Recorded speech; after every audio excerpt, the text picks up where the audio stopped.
The latest measures, which many EU countries are taking, will most likely add to the backlog of refugees trying to move through Europe. The majority of migrants are fleeing their homes in Syria as well as Iraq.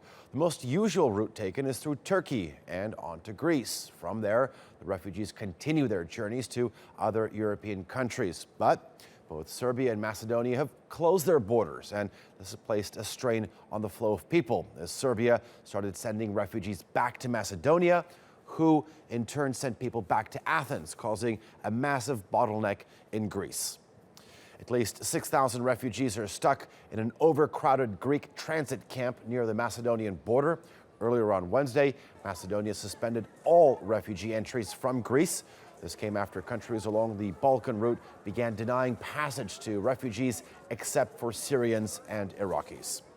For more on this, Nathalie Savaricus joins us from Athens. Nathalie, so what's happening on the Greek-Macedonian border right now?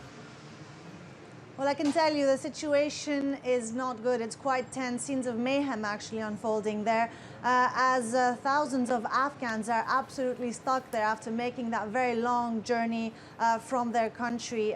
Now, what we're hearing is the authorities here trying to react as swiftly as possible, trying to relocate, especially the families, to nearby camps of Skisto, which is essentially former military bases, but it's still not enough. So they've set up tents despite the very cold temperatures. Other migrants and refugees here in Athens are urged to stay here so they can provide accommodation. But of course, all these places are quickly filling up because streams of more refugees are making their way from Turkey onto the Greek islands, and they are hoping to make their journey on. So Greece at the moment, a very tense situation, and the Prime Minister himself called for all political party leaders to meet ahead of the March 7th summit to come up with some solution as they look to Europe, but there's not much help coming from there, but only closed frontiers.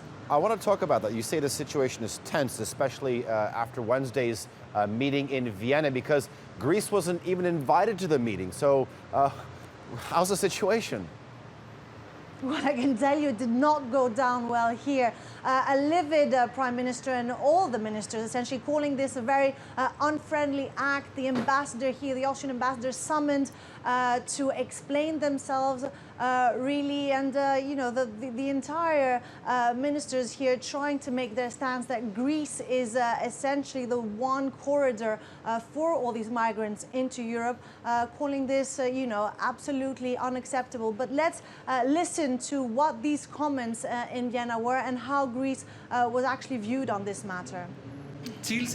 In this session, I had to once again experience that the Greeks are not willing to reduce the influx. Instead, the Greeks are only interested in transporting the refugees as fast as possible to Central Europe, just as before. We are overburdened by that. That's why we can no longer support that kind of policy.